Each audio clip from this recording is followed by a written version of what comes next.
दिन की तरह रोज 10 बजे का लगने वाला दरबार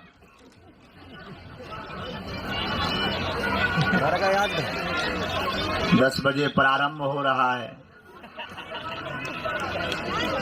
समय के हम पक्के हैं।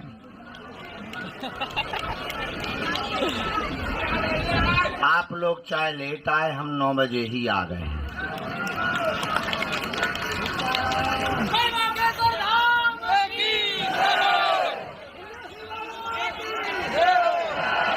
पद यात्रा की बैठक को लेकर के कल पूरे दिन तो दरबार लगाया, शाम तक भभूति बांटी, फिर मीटिंग के लिए हमको अपने जिला छतरपुर जाना पड़ा, जहां 8 कार्यक्रम किए कल रात भर में। हमने 8 जगह गए। एक डॉक्टरों की बैठक थी, पूरे जिला के डॉक्टरों के साथ में ज्ञान और विज्ञान पर संवाद था, उसको उद्बोधन किया। 12-1 बजे के बाद सुबह 7:30 बजे वापस आए। शरीर की हालत एकदम करेला समोसा बन गई थी। तो फिर हमने कहा कि अब आज के दरबार, बल्कि हमने घोषणा करवा दी थी कि आज लेट लगेगा, 2-3 बार घोषणा करवा दी थी। तो ये करवाई थी कि 12 बजे के बाद लगेगा, 12 बजे के बाद लग रहा है। 1 बज गया है। 2 हमारी ज्यादा फास्ट घड़ी है। कल से इसी प्रांगण में कथा का भी आयोजन शाम के समय होगा, लेकिन होगा तो तब जब ये लोग मंच छोड़ेंगे, वो मंच का काम होगा। ये लोग कथा होने के पहले ही मंच पे चढ़ गए, बाहर में गए गुरुजी। इन लोगों के भी अलग जलवे चल रहे हैं। जहाँ गुरुजी को बैठना चाहिए, यहाँ वहाँ चेले खड़े हैं पहले से ही, बाहर में गए। चेला आगे, गुरु पीछे, देख रहे थे। अभी अभी अभी खड़े रहो, अभी खड़े रहो, अभी मत भगो। अब ठीक है। अच्छा, इसका मतलब ये नहीं है कि और चढ़े, नीचे नहीं तो गिलरिया से आ जाओगे, क्योंकि मंच में इतनी दम नहीं है। तो आज का दरबार बालाजी के चरणों में प्रारंभ किया जाता है। देर बहुत हो गई है, पर देर हो गई तो क्या हुआ, ना तुम्हें जाना है ना हमें कहीं जाना है। हम मानते हैं तुम्हें घर जाना है। तो आज का दरबार प्रारंभ करते हैं। हमें एक ही काम होता तो हम दरबार ही लगाते, पर हाँ बेटा, गुरुजी क्या कर रहे हैं? बेटा कुछ नहीं, कुछ पागल लोगों के कीड़ा निकाल रहे हैं। छोटी सी बिटिया पूछे गुरुजी क्या कर रहे हैं, अब क्या जवाब दे देंगे क्या कर रहे हैं? तुम्हें तो आओ बेटा, बहुत पटाए पटाए बोलती हैं, इधर आओ बेटा, चाय मंगवा लेंगे।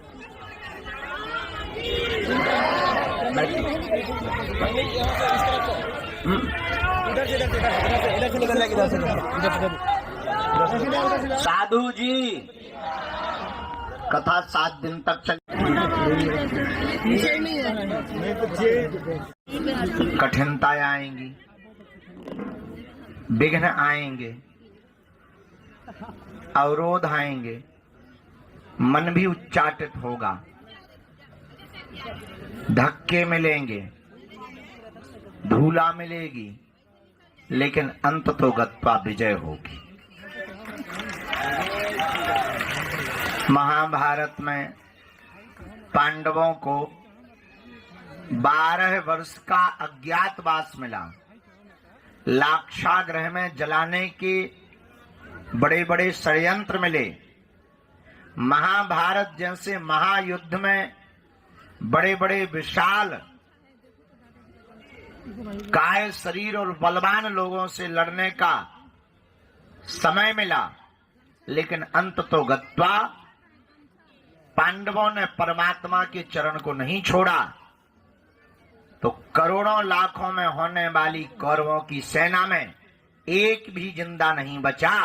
100 के 100 भाई मारे गए और पांडवों का एक भी भाई नहीं मरा। बस पूरी दुनिया में यही सत्य और असत्य को देखने का एक ध्येय हो सकता है कि सत्य देरी से विजय पाता है, असत्य शोर बहुत मचाता है, पर विजय हमेशा सत्य की होती है। लेकिन सत्य के राह पर चलने वाले आदमी को एक दिक्कत होती है, वो होती है धैर्य टूटने की, जो प्रायः बहुत लोगों का जल्दी टूट जाता है। और जिसका धैर्य टूटा तो आदमी गया काम।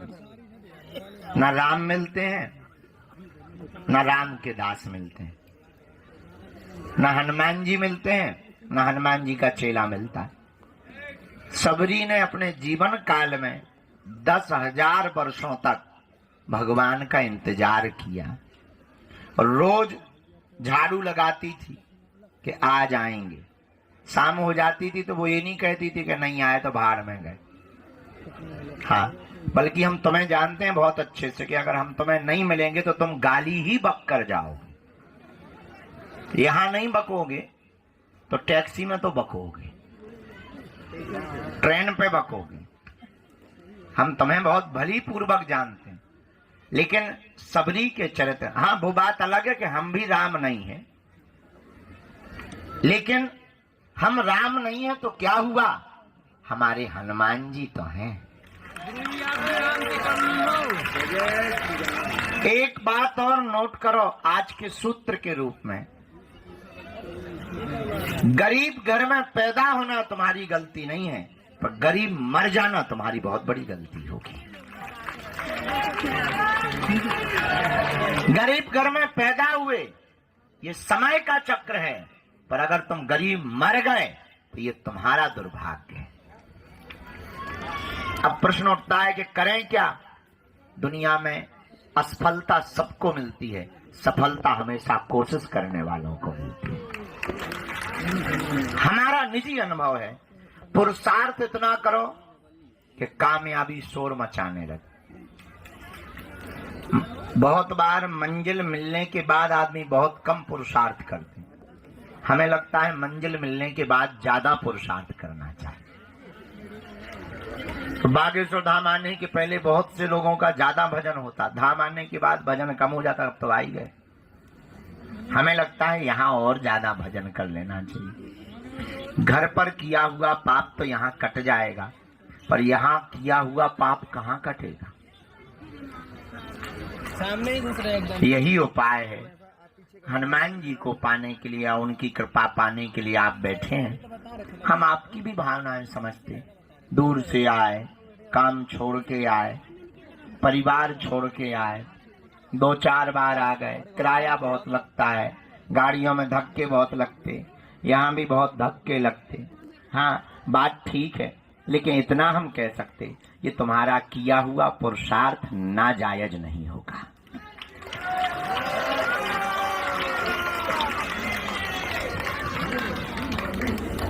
इसको हटाओ भाई।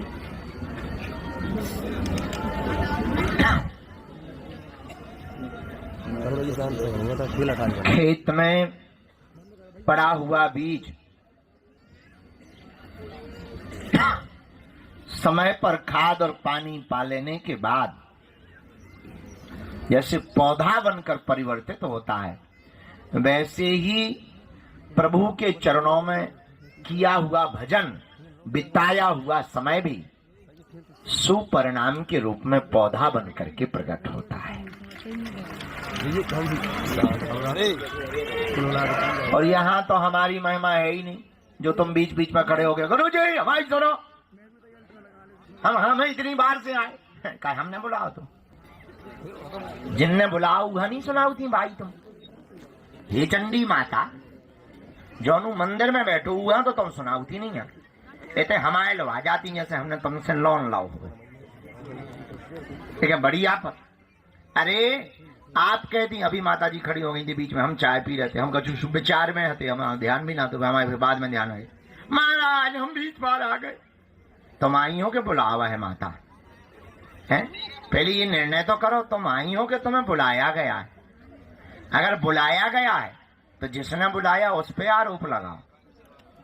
और मंदिर में बैठो है, हम तो कहते चौकी बगल में FIR कर दो, झंझट खत्म है। कुछ पाने के लिए कुछ खोना पड़ता है। तुम्हारी एक ही गलती है माता, तुमने 20 बार की गिनती की है, इसीलिए पर्चा नहीं बना। अपितु विनती करती तो एक बार में ही पर्चा बन जाता। भगवान गिनती से नहीं मिलते, हम तो मिलवे ही बैठे। अच्छा हमें काम ही क्या है, सुबह से रोज उठते हैं यही करते कि नहीं करते, और कुछ तो करेंगे। हम मारा मल्ल करत हो या डांस करत हो, लुंगी डांस। अरे हमें कोई काम ही नहीं, एक ही काम करते। सुबह से उठे, प्रणाम किया, जो भी सेवा पूजा है टूटी फटी वो की, सीधा सा दरबार प्रारंभ। जो चूरन चटनी मिली है, कृपा मिली है, जो साधना सिद्धि मिली है, उससे हम एक ही प्रार्थना करते, भाई किसी का पर्चा बने, बाप का नाम बता पाए या ना बता पाए, पर जो दरबार में आवे उसकी समस्या का समाधान हो जावे। हम कर तो एक ही काम रहे, दिन ना रात के 2 बजे तक 3 बजे तक एक ही काम, दूसरों का भला हो जाए, इनका भी भला हो जाए, इनका भी। अब तुम्हारा नहीं हो रहा, भाई पानी की बारिश बादल बरसा रहे, अब तुम्हारी बाल्टी में पानी नहीं भर रहा, इसका मतलब बादलों की गलती थोड़ी है, तुम्हारी बाल्टी उल्टी है नरवाल। बारिश तो हो ही रही है, बारिश को क्या लेना देना, बारिश तो बरस रही है। जो सीधा पात्र करके रखेगा उसी के बर्तन में पानी भर जाएगा। वैसे ही हनुमान जी की कृपा बरस रही है, तुमसे विद्रोह नहीं है हनुमान जी का, पर तुम पे क्यों नहीं हो रही? कुछ ना कुछ तो फ्यूज गड़बड़ है, उस फ्यूज को सुधारना है, समझना है। वो सुधारा कैसे जा सकता? हनुमान जी के भजन से। अब ये काली माता खड़ी है, हनुमान जी के भजन से। थोड़ी देर चुप रहना, आप जी बोलेंगी थोड़ी देर में। हाँ, क्या होगा माता जी? भगवान का भजन करना। देख लो, हमने कहा ना, अभी प्रवचन सुनाया हुए हो गए शुरू। भैया पेन लिया, एक ये मुकदल लिया, पिटना है हमें तो। भैया यार जो कांच ना मार मुंह पे, आंखें फूट जाए बेटा, अब हमें पर आए घरे भी जाना है। हाँ। तो अब अंत तो गत्वा, प्रवचन आज ज्यादा है। भैया जमाला ले लियो, बेटिया बहुत देर से खड़ी, तनक तुम वही हो जो करत रहा बेटा, हमें तो न कर रहे, तुम तो। अरे बेटा इन्हें दे दो, हम पहन ले भी अपने हाथ से, तुम टेंशन ना लो बेटा। हाँ। साधु जी, अब अंत तो गत्वा, बात बहुत पते की बोल दें। क्या तुम हनुमान जी की कृपा पाना चाहते हो? क्या तुम चाहते हो कि तुम्हें भटकना ना पड़े? क्या तुम चाहते हो कि तुम्हारी कोई मजाक ना बनाए? क्या तुम चाहते हो कि तुम्हें भी हनुमान जी की शक्तियों का अनुभव हो?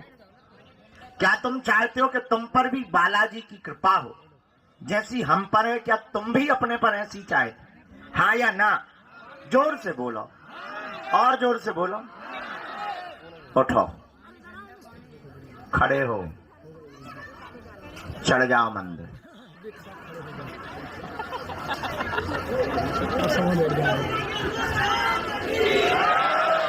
बैठ जाओ, यही मजाक था।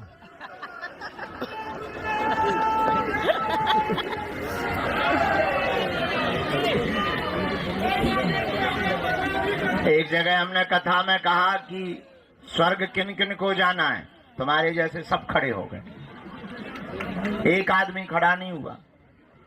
हमने दूसरे से कहा, दोबारा कहा, हम कहा नरक किस किस को जाना है, कोई नहीं खड़ा हुआ। तो जो आदमी बैठा था हमने उससे पूछा, यार बड़े मूर्ख आदमी हो, स्वर्ग जाने पे भी खड़े नहीं भाई, नरक जाने पे तुम करना क्या चाहते हो? बोले आप तो ऐसे बोल रहे जैसे डायरेक्ट बस में ही बैठवाओगे। हम कहा मतलब? बोले हमको यही डर है कि तुम्हारी बातें कई बार बहुत विचित्र होती हैं और कई बार तुम करके बता देते हो, इस चक्कर में हम खड़े ही नहीं भाई। हम कहा बाकी लोग तो खड़े हुए। बोले ये सबके सब मूर्ख हैं, अगर बाहर बस लगा दी जाए कि जाओ, एक भी नहीं बैठेगा। अगर इनको ये पता चल जाए कि बाहर स्वर्ग जाने की बस लगी हुई है, एक भी नहीं बैठेगा, तब कहेंगे क्षमा करो, बाहर में गए तुम्हारे प्रवचन, बाहर में गए गुरुजी। अगर हम ये कह दें, हाँ, अगर हम ये कह दें कि तुम्हें हनुमान जी के पास जाना है, उन्हीं के चरण पर, एक भी आदमी हाथ नहीं उठाएगा, बोले बाहर में गया। अगर हनुमान जी को ही पाना तो तुम इसे क्या कर रहे हो? अंत तो गत्वा, बात बहुत पते की हम ये बोलना चाहते, हमारे चक्कर को छोड़ो, हम जिनके चक्कर में पड़े ऐसे बागेश्वर बालाजी के चक्कर में पड़ो।